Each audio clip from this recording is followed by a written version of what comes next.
Right, siyathokoza ngenza ukuthi Ndawuwe, Makhosi amakhulu, sithi Camagu, Makhosi, siye kubayede, amen, kubathandazi, kumakholwa. Ndawuwe siyavusela kunina nonke emakhosini, siyavusela kunina nonke ingane zedlozi. Mkhulu wasemakhosini lo undaba elixoxwa ngofakazi, Jaji elijaji Siminya sokugcina.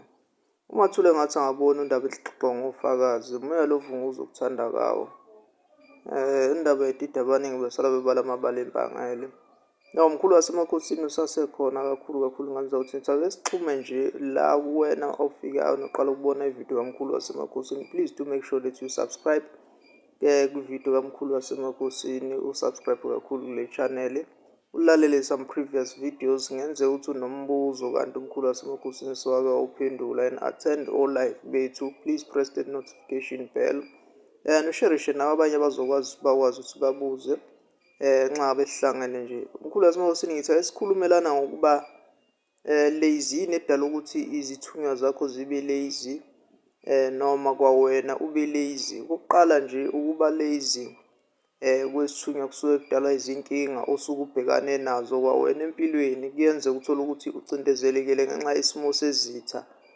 Nawe lokho kuze kusuka njalo ekutheni uzucindezele izitha ngoba awulalelanga kwasekuqaleni ukuthi vele ngale nkathi zikutshela ukuthi sebenzisa noma wenza ukuthi nokuthi ukuze uzovika isimo esiwukuthi wena ufuna ukuqala wazi kuqala ukuthi yini kuthiwe angenze kanje. Kufana nabantu abahlezi bebuza yini mkhulu kuthiwa angithenge ijazi elikanje, leli jazi lichaza ukuthini, lo ngiyani uchaza ukuthini. Omunye usazobuza leli bhayi engiligqokile, leli jazi engiligqokile ukuthi lithini, lichaza ukuthini, lani uma likanjena.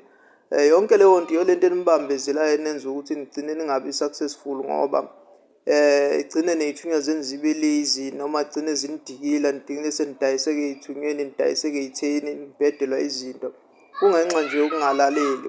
Into edala lokho ukuthi anilaleli, anivuli izindlebe. Futhi uma ube umuntu ozaziyo ukuthi uyakhuleka kakhulu, isithunywa siyazwana nomuntu osuke hlezi ekhuleka kakhulu ukuze i-connection yakho nawe yande. Ungaze uthathe amaminithi awu-1000 noma amaminithi awu-60 ukuze uze ulalele uma ngabe isithunywa sikhuleka kuyo, ikakhulukazi kulaba abathandazayo, ikakhulukazi kulaba abasuke bizana osebasebenza abantu. Nawe usuke unemoya, kuhle kakhulu ukuthi uyijwayeze ekutheni uyakhuleka, ukhuleke phansi emanzini, ukhuleke nje uyijwayeze namanzi nempophoma neziziba. Ithuba olitholayo elincane wena osuke usebenza, make sure ukuthi ukuzile nje lo muntu osuke uzwana naye noma umuntu othize othola ukuthi bazokubambezela, ushone nje phansi emanzini ezibeni, empophomeni, entabeni, uyothandaza, ukhuleke kakhulu, ujule futhi ungenzi njengoba uthi uyenzela nje empilweni.